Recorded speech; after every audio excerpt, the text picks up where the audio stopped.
दोस्तों, किसी ने पिता के ऊपर क्या खूब लिखा है कि पिता रोटी है, पिता कपड़ा है, पिता मकान है, पिता नन्हे से परिंदे का बड़ा सा आसमान है, पिता है तो घर में प्रतिपल राग है, पिता से माँ की चूड़ी बिंदी और सुहाग है, पिता है तो बच्चों के सारे सपने हैं, पिता है तो बाजार के सारे खिलौने अपने हैं।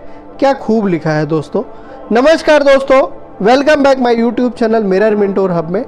दोस्तों, आज बात हो रही है उस इंसान की जो शायद जीवन में सबसे ज़्यादा कुर्बानी देता है और सबसे कम क्रेडिट नसीब होता है, और वह है हर बच्चे का पिता। आखिर वह पिता कौन है? नौकरी पर जाता तो जवान है और लौटता बूढ़ा होकर के है। एक बाप अपनी पूरी ज़िंदगी अपने बच्चों के सपने पूरे करने और घर को ठीक तरह से चलाने में निकाल देता है।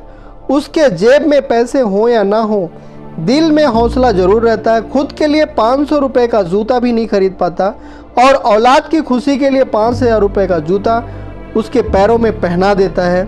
माँ 9 महीने बच्चे को पेट में रखकर सींचती है, पालती है, और पिता तमाम उम्र उसकी परवरिश खुशी खुशी करता रहता है। इस देश भर के नौजवान को मैं एक बात बता देना चाहता हूँ कि जिसके औलाद नहीं होते वह न जाने कितने व्रत, यत्न, मन्नतें दर दर ठोकरे खाते हैं, मत्था पटकते हैं, और जिस दिन उनके गोद में एक नन्हा सा फरिश्ता आ जाता है, माँ बाप उसी पल से उसकी सारी ज़िंदगी की चिंता अपने सर पर ले लेते हैं। माँ बाप थोड़ा थोड़ा पैसा बचाकर बेटियों के गहने बनाना शुरू कर देते हैं ताकि उसके शादी में काम आए। पिता पूरी ज़िंदगी का पीएफ, ईपीएफ का पैसा, बैंक बैलेंस एक झटके में हंसते हंसते अपने बच्चों को दे देता है। माँ बाप अपने बच्चों के लिए किसी भी हद तक जाने के लिए तैयार रहते हैं। सिर्फ पिता ही नहीं, माँ का कर्ज तो मरकर भी नहीं उतारा जा सकता। बच्चे का मल मूत्र माँ बाप के अलावा और कौन साफ कर सकता है? ऐसा वह खुशी खुशी करते हैं। बच्चा जब बीमार होता है तो नींद माँ को नहीं आती है। प्रसव पीड़ा इस दुनिया में सबसे बड़ी पीड़ा होती है, लेकिन एक माँ उसका आसानी से वह सह लेती है पीड़ा, ताकि वह एक नवीन जीवन इस धरती पर आ सके। दोस्तों, याद रखना, इस दुनिया में एक रिश्ता बिल्कुल निस्वार्थ का होता है, और वह है माँ बाप का रिश्ता। उनके अपने बच्चों के साथ माँ बाप की एक ही चाहत होती है कि उनके बच्चे कामयाब हों, नेक इंसान बन सके। इसके अलावा उनको और कुछ नहीं चाहिए होता है। दोस्तों, अब बात करते हैं इस जनरेशन के नवयुवक से और उनके माँ बाप के रिश्तों के बारे में। सबसे पहले हम यही कहेंगे कि आज की जनरेशन अब तक की सबसे अच्छी जनरेशन है, क्योंकि जो फैसिलिटी इनको मिली है शायद इससे पहले किसी को मिली हो। आज के दौर में 98 से 100% मार्क्स बहुत आसानी से बहुत सारे स्टूडेंट ले आते हैं, और हमारे दौर में बहुत सारे स्टूडेंट बहुत सारे सब्जेक्ट को मिला करके 100 नंबर भी नहीं ले आ पाते थे। इसलिए यह बिल्कुल तय है कि आज की जनरेशन के बच्चों में टैलेंट तो कूट कूट कर भरा है। कहानी में ट्विस्ट कब आता है? जब बच्चे 14 साल से 20 साल के हो जाते हैं। अब इनके हार्मोन जंप करने लगते हैं। इन हार्मोन का यह असर होता है कि यह बच्चों को उनके माता पिता से दूर कर देते हैं, क्योंकि इस उम्र में बच्चों को चाहिए आज़ादी, और माँ बाप वह आज़ादी देते नहीं है, क्योंकि वह जानते हैं कि इस तरह की आज़ादी के लिए यह उम्र ठीक नहीं है। तो पेरेंट रोकते हैं, समझते हैं, उनको पता है कि यह उम्र फिसलने वाली है। यही उम्र है जिसमें फ्यूचर बन भी सकता है और बर्बाद भी हो सकता है, तबाह भी हो सकता है। इसीलिए बच्चों को लगता है कि हमारे सबसे बड़े दुश्मन हमारे माँ बाप ही हैं, और बच्चों को दोस्तों के साथ रहने में शायद ज़्यादा मज़ा आता है।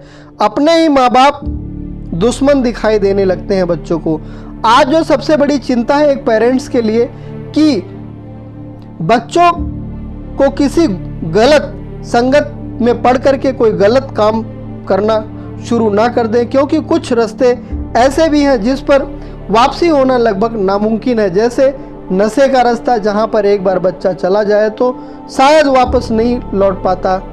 और मैं एक शेर भी बोलूँगा इसी पे, एक गलत कदम उठा था राहे शौक में, और एक गलत कदम उठा था राहे शौक में, और मंजिल तमाम उम्र उसे ढूंढती रही दोस्तों, कि एक बच्चा एक गलती करता है और पूरी ज़िंदगी उसे रास्ते ढूंढने में लगा देता है और उसको उसका रास्ता नहीं मिलता।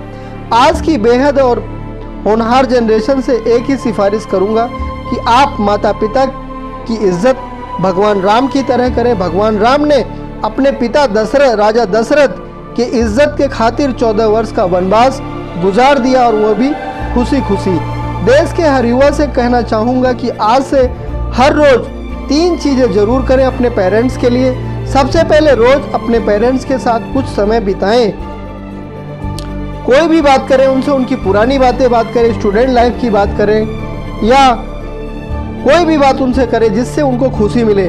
दूसरी बात, भूलकर भी उनसे ऊंची आवाज़ में कभी बात ना करना।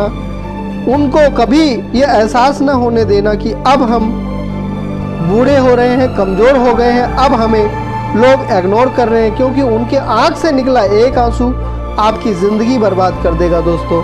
और तीसरी और इम्पोर्टेंट बात यह है दोस्तों, बिना माँ बाप के पैर छुए घर से मत निकलना।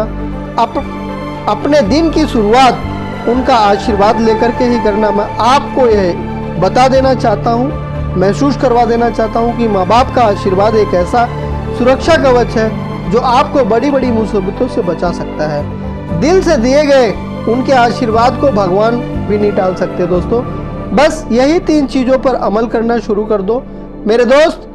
मेरा दावा है कि आपको आगे बढ़ने से कोई रोक नहीं सकता, और हम आपसे यही चाहते हैं कि आप यह वीडियो देश के हर नौजवानों को हर अपने ग्रुप में भेज दो, ताकि किसी का परिवार बिखरने से बच जाए, कोई परिवार सुधर जाए, कोई बच्चा सुधर जाए, कोई किसी माँ बाप को खुशी मिल जाए। क्योंकि हम दिन भर अपने व्हाट्सएप पे चैट करते रहते हैं, कुछ न कुछ वीडियो अनाप शनाप इधर का उधर शेयर करते रहते हैं दोस्तों। तो एक अच्छी वीडियो है, इसको ज़रूर शेयर करें, अपने ग्रुप में शेयर करें, अपने परिवार में, रिश्तेदार में, दोस्त में ज़रूर शेयर करें दोस्तों।